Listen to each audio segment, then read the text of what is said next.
The first thing you need to make a fluffy rug are a lot of t-shirts, and I'm about to make a blue fluffy rug, so I've collected here all my blue t-shirt materials, and blue is very popular. I've made many blue fluffy rugs, and I've sold all of them. People love blue fluffy rugs. I have made other colors. I've made pink and green and white and gray, and I do rainbow ones that are super fun. Blue is always the most popular. So also, luckily, the navy blue is the most common color of t-shirt that I receive from people. So how do you get t-shirts? I ask everyone I know for t-shirts, and they give them to me. And sometimes I get them, you know, onesie twosies, but other time people give me whole boxes of t-shirts. So I give them a wash, and then I sort them by color. So as I said, navy blue is the most popular color t-shirt I get, and black t-shirts as well. So any other color, I'm really extra excited to receive those. Now, I also really like to receive white or off-white t-shirts because I can dye them into whatever color I need. So for example, a lot of lighter colors, it's harder to get those t-shirts. And so I'm gonna dye those and get the colors I need. Whenever I make a fluffy rug, I generally try to have a mixture of shades in there. If I'm going to go with a blue rug, it's not going to be just all a navy blue rug. So I like to have some darker colors all the way up to lighter colors. And that's what you can see here. I'm going to show you how I prepare the t-shirts next, but let me just show you what a collection looks like. This is the unprepared, undisassembled t-shirts. What I then do is, and you'll see this later, I put them in these jars, and what I like about these jars is that I can get basically one t-shirt in a jar. Sometimes two, depends, and I like to keep them in these jars because my studio is a very dusty place because I'm always working with textiles and cutting up fabric, and so this keeps things from getting dusty. And because we eat a lot of peanut butter and we have a lot of these jars. So in the back here, you can see I have all my cut up, the t-shirts I've already prepared in different colors. And then I also have, for example, this giant bag of t-shirt yarn that I've made. And again, I'm going to show you how to do that, but this is like a ball of t-shirt yarn. Woohoo! Okay, so in this case, I have quite a few blue prepared t-shirts, so it shouldn't take me too long to prepare. But if you're starting from scratch, just realize that it's a lot of work to collect, clean, and prepare the t-shirts, and that's before you even start weaving. So good luck. But anyways, I'll show you next how I cut up a t-shirt. Okay, so this shows you what I get from a t-shirt. So here's an example of a t-shirt. The first thing I'm going to get from a t-shirt is a ball of t-shirt yarn, nice kind of apple-sized. I'm going to get a number of these. These are longer pieces and what I call warp threads, and I'll show those in a little bit. And then the last thing I get are these shorter pieces. I call these fluffies because I'm making fluffy rugs. So just in terms of our jargon, t-shirt, ball, warp thread, fluffies. And what's cool about this is it uses up pretty much the whole t-shirt. So let me show you how I do that. Okay, to prepare the t-shirt, I need a cutting mat. That's this green thing. I need a ruler, I need my rotary cutter, and I need a pair of scissors. Okay, so we'll get started. Let's pull this stuff out of the way. Okay, so let's open up our t-shirt. First thing I do to prepare the t-shirt is I cut off all of the edges. So like I call this a cuff, and then the neck, and then the piece along the waist of the t-shirt.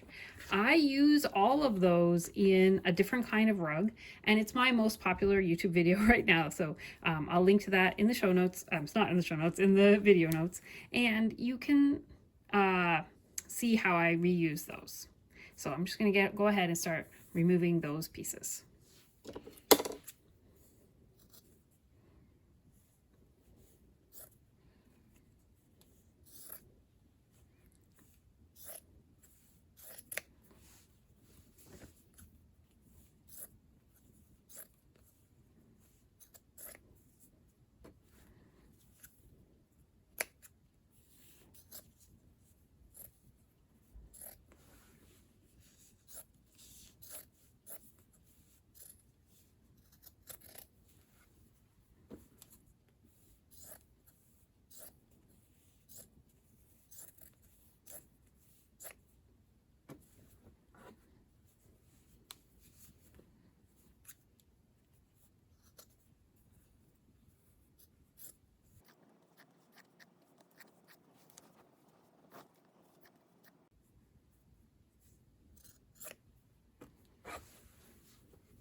so there's the neck, the cuffs, and the waistband.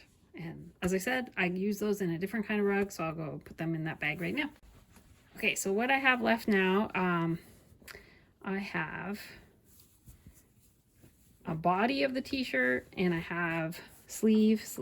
Okay, so first thing I'm going to work on is making the ball of yarn. So the way I do that is I lay out the t-shirt and I try to get out as many wrinkles as I can.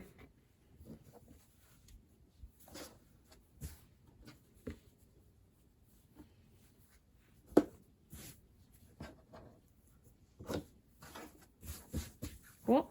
And then fold it. And when I fold it, I don't bring it all the way up. It's not in half. There's like an inch at the top. Trying to get out as many wrinkles as possible. Okay, cool.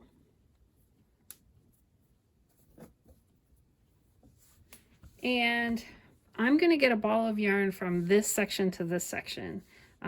Now, you're going to need to experiment with different kinds of t-shirts to see how thick to cut your strips. But for 100% cotton typical t-shirt, I'm going to cut them about an inch for the type of fluffy rugs I make.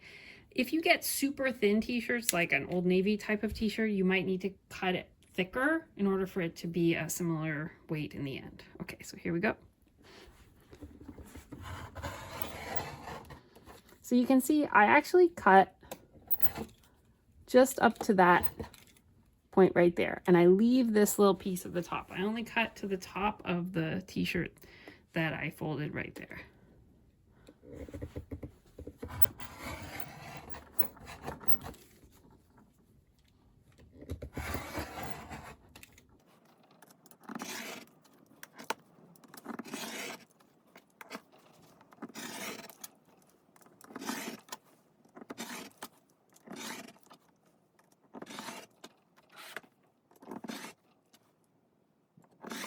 Now, when I get to the armpit, I'm gonna just cut all the way to the whole way.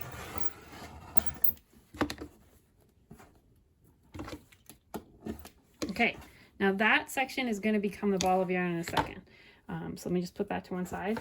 What you are gonna have left is this top section that has what I would call the yoke and then it has the two sleeves. So we're gonna work on that separately. But let me just show you how I finish off the ball of yarn first. Okay, so here's the part that was the body of the t-shirt, and you can see that section across the top. That's the part that I did not cut through. And it's sort of like a curtain, I guess, right now. What I do is I put my hand inside the part that's not cut, and I lay it on my hand. So I have put it, the part that's not cut is now on top of my arm like this. And I get my scissors. And the very first one I cut on a diagonal like that. So do you see how it's like cut like that? And then I let it fall. Now from here on out, I'm just going to follow the pattern I just created and I'm just going to connect the dots. I'm going to start at the loop and make a diagonal cut with my scissors.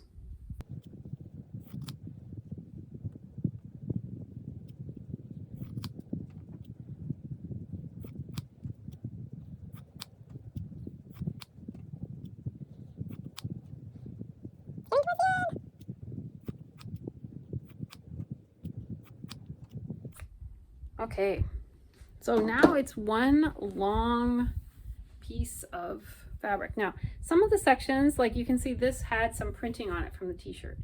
And you have to see per t-shirt. If it's a really thick printed message, it's like a coating of plastic.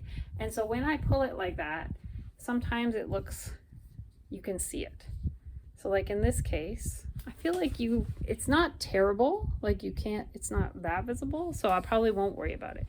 But sometimes when I pull it like that, it makes a big crackling sound and there's this coating of yuckiness. So I would actually cut those off and I'm saving them for a different project. But this one is not too, the printing was not very dense, so it's not too bad. So you can see what I'm doing is I'm now pulling it, giving it like a tug. Boop. And what that does is it transforms this kind of flat piece into something that's more like a string. And it also makes it longer. So I just do the whole string like this. I just stand here listening to my podcasts, pulling.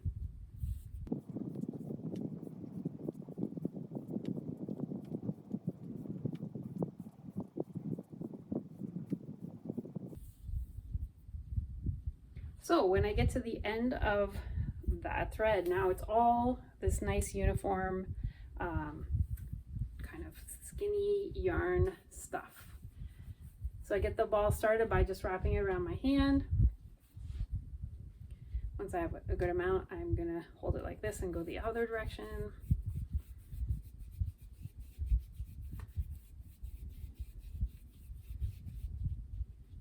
And I've got this kind of situation, and I'm just going to start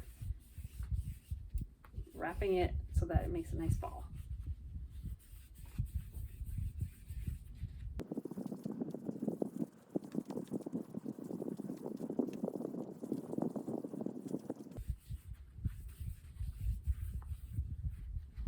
Okay, and then when I get to the end, I just tuck it inside.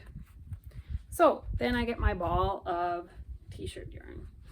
Now, this is, like, in some ways the most precious part of the, you know, yarn, or this t-shirt yarn that comes from the t-shirt. And originally when I started weaving with t-shirts, this was all I would use, and I didn't know what to do with the other part. And so it was because I had all those leftover yokes and sleeves that I invented the method of making fluffy rugs. So I'm going to show you what I do with that next part now. So first thing I want to point out is all the like navy blue fuzzies all over my cutting table. This is messy work. Cutting t-shirts, you get a lot of these little bits. And so I always have a vacuum nearby that I use to, I'm like pretty much after every section, I vacuum up. Just otherwise it gets spread all over my space. So I'm going to vacuum now. Okay, so what I'm going to do now is I'm going to work on, here, let me adjust this a little bit. I'm going to work on cutting off the sleeves and dealing with the yoke. So you could take your rotary cutter and cut like that. I sometimes do that and I sometimes don't, because the problem with this is I can't really see exactly what's underneath, and it ends up sometimes making a mess, but it feels pretty in line right now. So yeah, that worked out pretty well. And you can see now we've got the seam bit there. That is the one part that I don't use, is the seams. When I cut with my scissors, sometimes I can get a little bit closer and waste a little bit less fabric. But anyways, that's what we're going to do there. So we have one more seam in the t-shirt, which is the part that was, you know, the bottom of the sleeve. Okay, so now we have the sleeve, which is going to be a shape sort of like this. What I'm going to do, these are going to make the fluffies. They're going to make shorter pieces that are really great for fluffy rugs. So what I do is I fold the sleeve in half like that, and then again I'm cutting like every inch.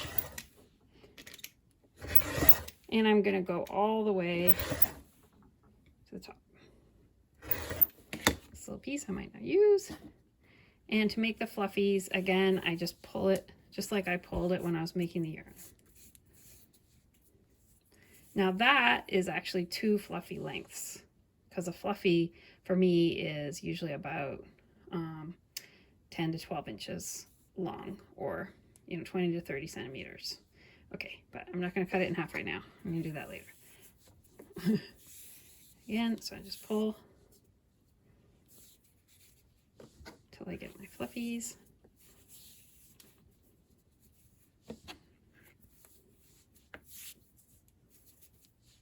Okay, so from that sleeve, I got probably about 8 fluffies. And like I said, I like to put them into jars to keep them together. And I'm going to work on doing the other sleeve, and then I'll come back and show you how I did the yoke. Okay, so now all we have left, I've got the 2 sleeves cut into fluffies. I have the front and the back yoke, and there is a seam across the top of each that is still there. So the first thing I'm going to do is get rid of that seam.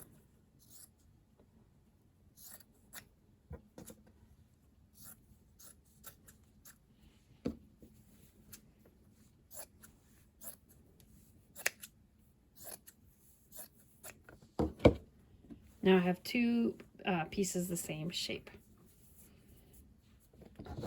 I am going to fold it in half just like I folded the sleeve in half, and I'm going to go ahead and cut it every inch just like I did with the sleeve.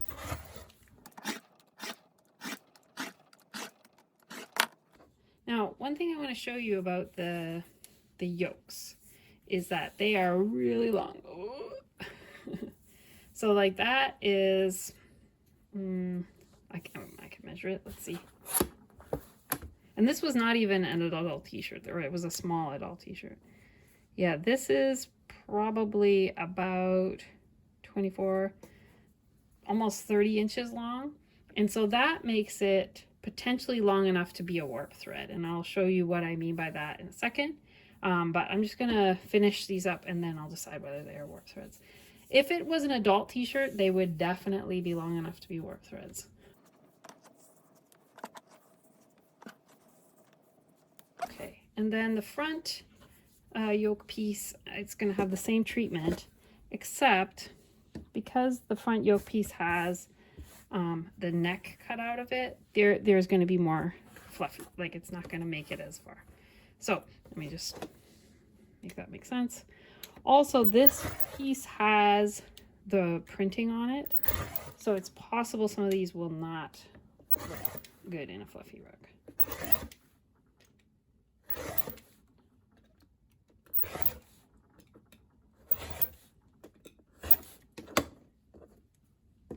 So like these ones are good for, that one was skinny there, but that's good fluffy. Whoop. That was exciting. Fluffy. Whereas like, okay, let's see when we pull this one. Yeah, did you hear all that crackling? This one I probably would not put in a fluffy rug because it has these like bumpy bits where the printing is. Let's see, try to listen to the crackling. Yeah, so not horrible, but not what I'm looking for in a fluffy rug. But as I said, I'm collecting these ones with printing on them for a less fancy project. But I wouldn't put those in with the ones I'm going to use for this rug.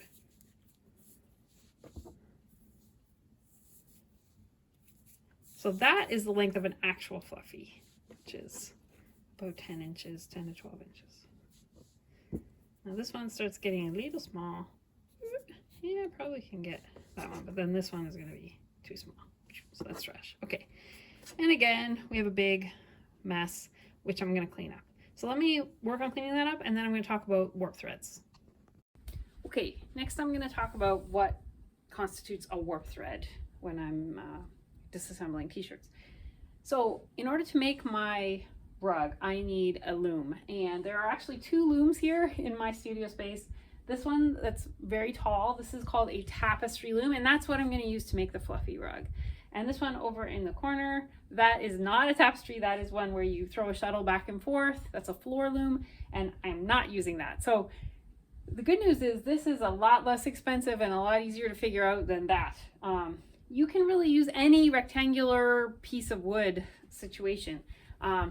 In one of my most popular YouTube videos, I show you how I took this photo frame that I found in the trash, and I reinforced it with some metal pieces there in the corners, and then I put screws every ½ inch, and then this becomes a completely awesome frame, tapestry loom.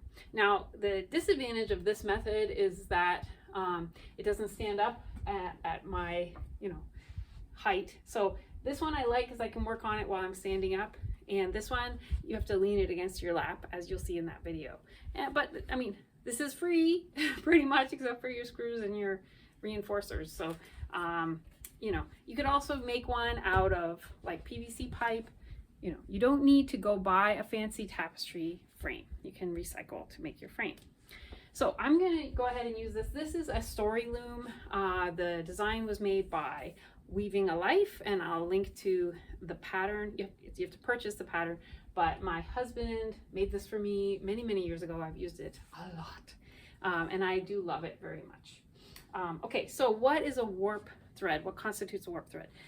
Any thread that goes from the top of the loom all the way to the bottom of the loom, something that's long enough for that is a warp thread. So when you're weaving, all the threads that are going vertical, up and down, are warp threads, and anything that's going side to side, horizontal, is a weft. And in the case of the fluffy rugs, I use individual pieces of thread for the warp thread, and I use those long balls of t-shirt yarn for the weft. So in order to use something as a warp thread, it needs to be long enough. So here, if for example, is a piece that I got from an adult t-shirt, and you can see that if I tie it at the top, it is long enough to tie at the bottom.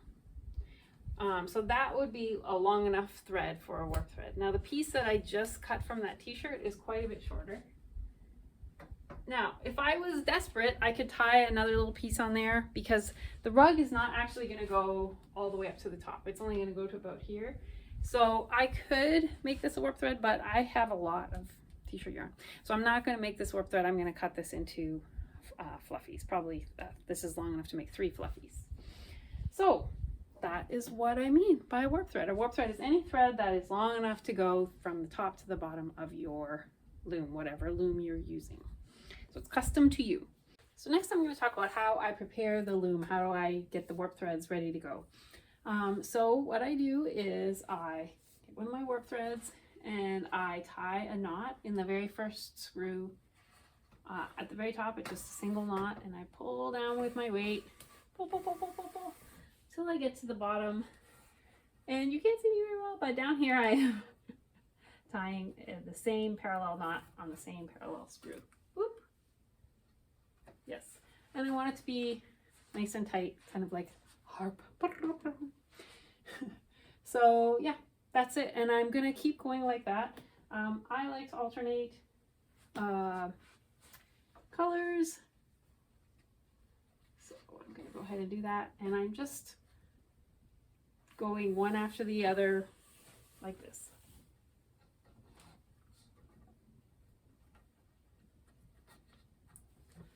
And keep going like that. Now, I could take a single ball of yarn and do the whole thing. Like, let me just demonstrate that.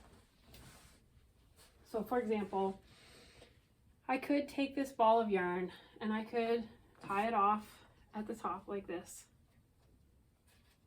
And I could just wrap it around the screw on the bottom and come back up. And you can see in some ways this is much faster, right? Because I don't have to tie knots every time. But there's a couple of disadvantages to this. One is that I don't get to alternate colors, which is helpful later. But also, I like to keep these longer pieces, the ball of yarn, for weft. I like to, because they're very precious to me, I like to keep them for that use only. So I don't make my warp from a single ball of yarn. I make it from these warp threads, and also is a good use for the warp threads. So my loom is about 25 inches across. It has a screw every half inch, and so I'm gonna end up putting, you know, about 40 something warp threads. So that's what I will do next. Now, something that I like to do, I like to alternate colors with my warp threads, because often I'm grabbing every second one when I'm weaving, and if they are all different colors, that just makes it easier to grab all the navy ones or all the light blue ones. So in this case, I'm gonna alternate between navy ones and aqua. Now, the warp threads and the weft threads, for that matter, are not that visible when the rug is finished. It's visible if you flip over the rug, but if it's lying on the floor, you can't actually see it. So I will strategically choose colors for my warp and weft threads that are not necessarily, like, they're the most commonly available colors, things that I can get easily. Like this aqua color, I have this great dye that makes this color, so I can make tons and tons of this from white t-shirts. And so I'm gonna save my more unique, special, unusual colors for the fluffies, if possible, and try to use the more common colors for the sections of the rug that nobody's going to see. So let me just explain that a little bit by looking at the back of this rug. So if you look at this rug, the warp threads are these ones that you can see are these ones that they're underneath all these bumps. So they're sort of visible, but they're very, I mean, these are all gray, so it sort of blends in, but they're not that visible. And then the threads that are going back and forth, back and forth, back and forth, those are the weft threads. But if this was black, like let's say I had used black as my weft or my warp, you would only see them very, very little, like once the rug was on the floor, because all the fluffies kind of flop over and cover them up. So basically just use your most common, most easily accessible colors for your warp and weft threads.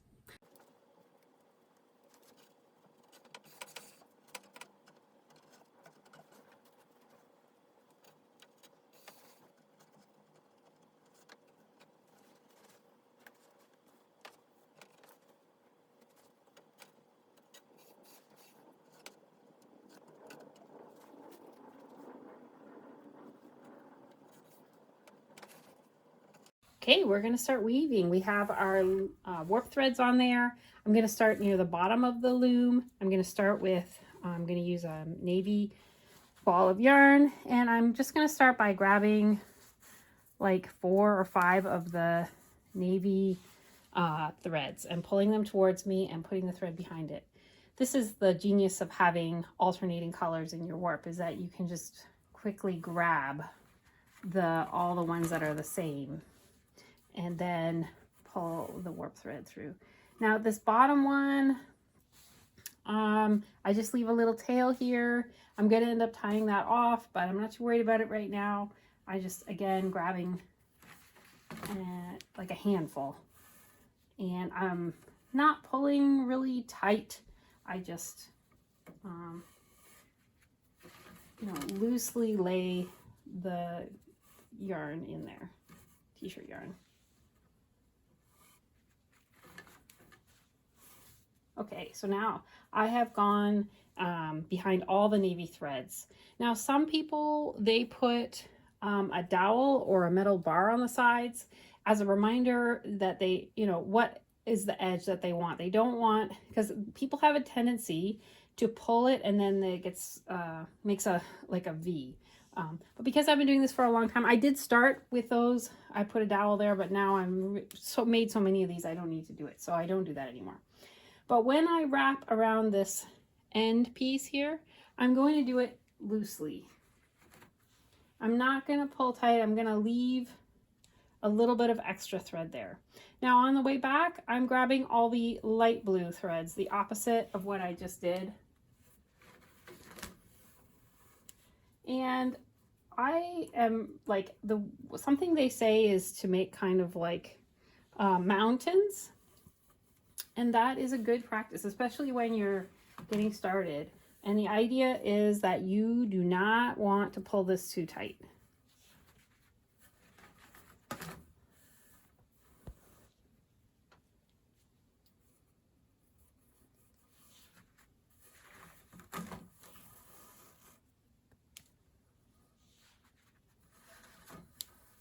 Okay, so the warp thread at this point is, I think you can see it there, it's sort of mountainous, and I just use my fingers like this to push it down. But there's quite a bit of extra, it's not tight.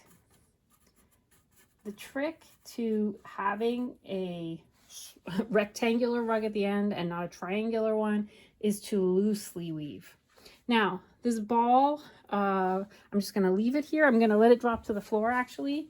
And that is now the edge, the bottom edge of the rug.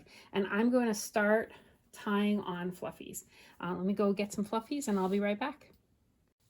Okay, so let me show you. I'm going to start tying on fluffies here. So for example, here's a fluffy and I just tie it onto the first warp thread and I just do a double knot.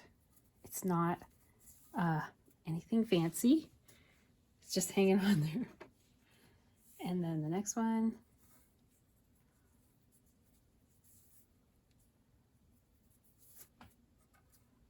And I want them to line up with the navy weft thread. So in the end, I mean, I could tie this now actually, just so we feel like it's not hanging out there doing nothing. Okay, cool. I am literally going to tie on a fluffy on every single thread here, on every single warp thread. And I hope you can see despite my hands being in the way. That is the idea.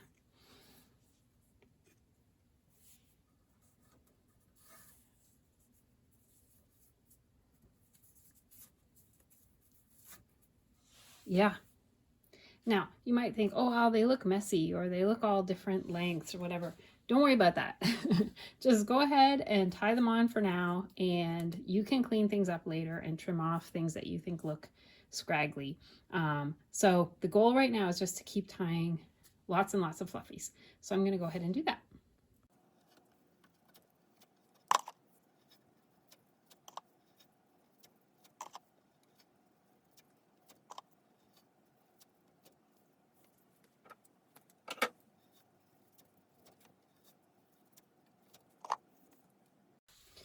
Okay, so you can see now that there is a fluffy tied on every single warp thread. So now it's time to go with our next row of weft weaving. Okay, so I reach down to the ground and I get my ball of yarn, and it's, I mean, it is tied on there, but it's left over from when we did the first row. And again, I'm going to remember to do it in the same order I did it before. So start with the navy. So I'm just pulling all those navy warp threads towards me and putting the ball behind it.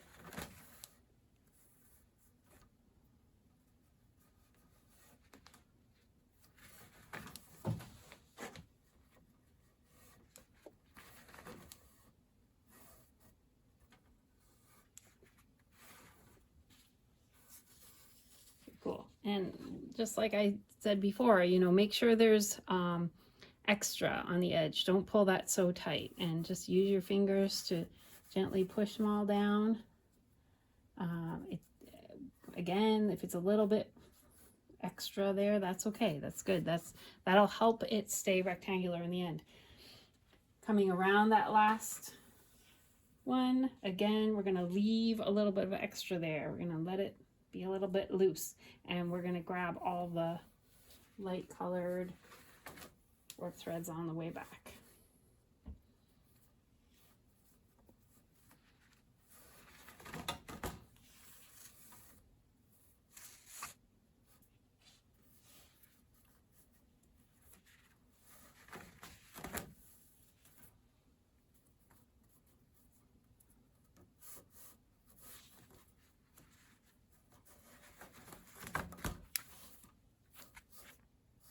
Okay, cool.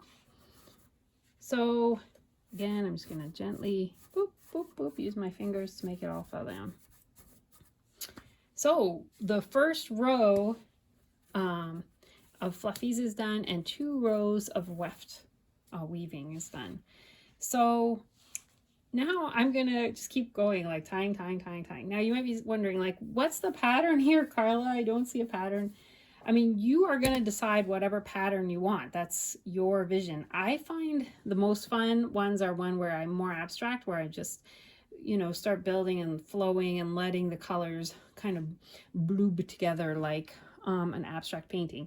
But if you want vertical stripes, you're gonna just keep doing the same colors here and the same color here and the same. If you want horizontal stripes, you're gonna, you know, make sure that you keep them all the same as you're doing each row. So you experiment with what design you want. But I like more abstract ones. So we'll see how it goes.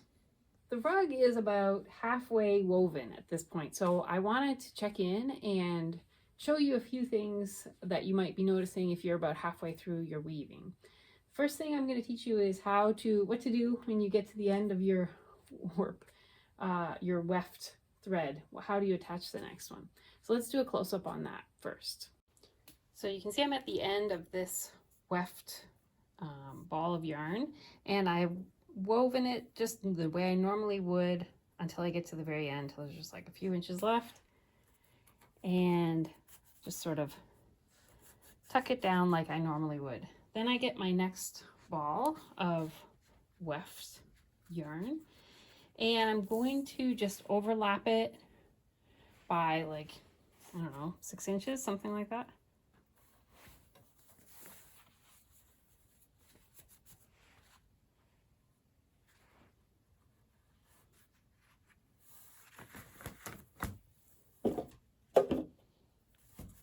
Tuck in the edges.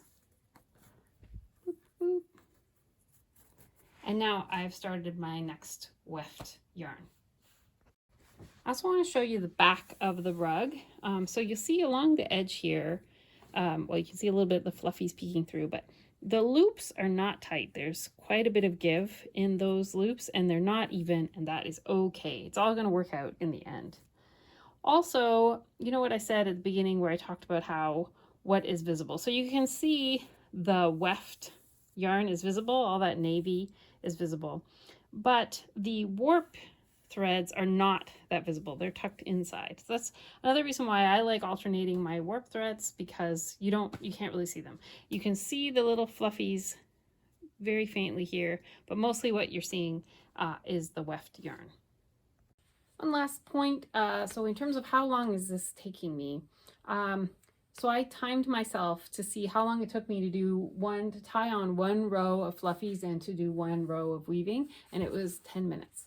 Now I do think I'm faster now than I used to be when I started this, but let's assume you get to that point where it takes you about 10 minutes. Each row of fluffies plus 1 row of weaving, that is about a 1/2 inch in terms of the height of the rug. And I'm going to make my rug, I'm typically making them about 25 inches tall. So that is, if you do the math, hopefully I did this right, it's about 8 hours of weaving. But I don't weave for 8 hours straight. That would be hard on my body and pretty boring.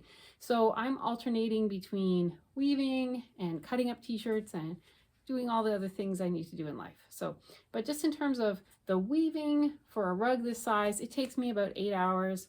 And in terms of the prep of the yarn, it's much, much more than that. So just so that you know, in terms of deciding whether if this is a craft for you.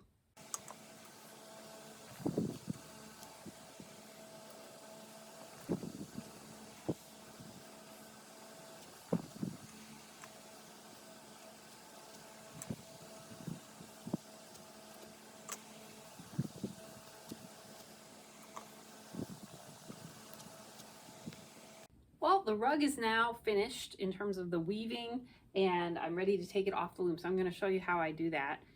In terms of dimensions, it is about 22 inches wide. I mean, that's not including the fact that the fluffies kind of flop over to the side. So the weaving is about 22 inches wide and about 25 inches tall. So I like to make my rugs just a little bit taller than they are wide. So let me show you how I take it off the loom. So this is the view from way up high, looking down at the loom. And you can see there are these screws across the top where I have tied off the warp threads. So what I'm going to do is I'm going to tuck it in here. I'm going to take off the first 2 warp threads, and I'm going to tie them together really close to the top of the weaving. So I could just snip them off, that would be faster, but I'm going to actually untie them because I don't want to leave the knots on top of the screws. So I'll go ahead and untie those 2 and tie them off. So this is showing the 2 first warp threads I've untied from up above, and they're just floppy now. And I'm just going to do a double knot, just like I've been doing through the whole weaving process. Now I can trim these 2 off to about the length of the fluffies. Boop. So I'm just going to trim them like that, and I'm going to do that all the way across. So it can be very challenging to untie these knots because they're under pressure, like the whole weight of the rug is hanging from them.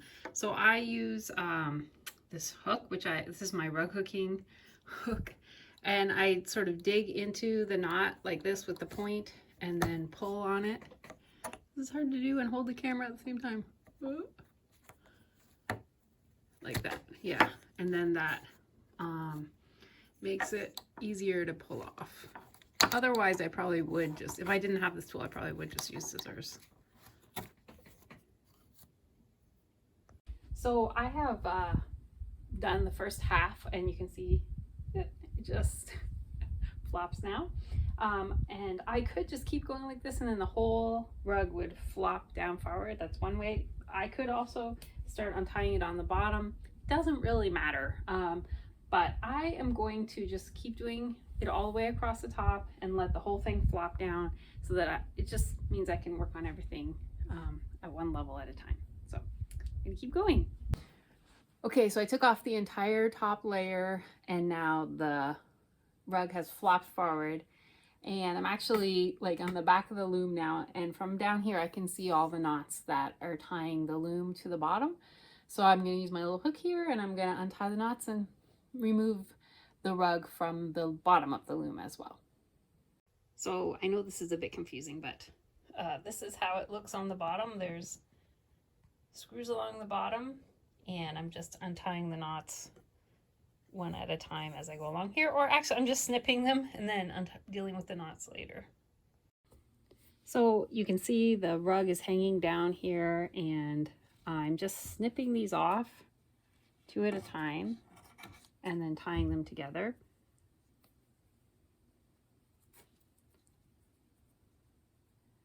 And then going back afterwards and yanking off the leftover bits that are left on there. I might have to go back with scissors, they're pretty tight. And the next two.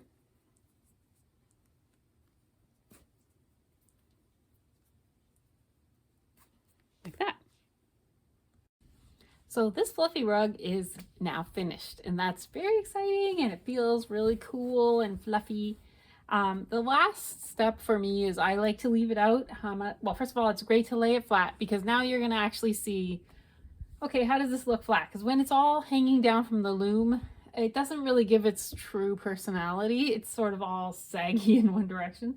But now I can see, I leave it out for a few days. I leave my scissors here, and just I will tend to trim the ones that are super extra long, because I wasn't measuring the fluffies. I wasn't making sure every fluffy was exactly 8 inches long or whatever. So I will leave some in just because I like imperfection. I like things to look a little like tousled hair in the morning or whatever. But if it's really wonky, I'm going to trim it down to be a little bit similar to the rest of the ones near it. So that's how you make a fluffy rug. I hope that you will consider upcycling your t-shirts into fluffy rugs, and that you will send me pictures of the fluffy rugs you make. And again, this was meant to be kind of a quick-ish tutorial on how to make fluffy rugs. I go into a lot more detail with a lot more answers to specific questions in my online course, which you can check out at trashimagination.com. But hopefully this is enough to get most people started, because my goal is to divert as many unwanted t-shirts from landfill as possible. I hope you have a great day.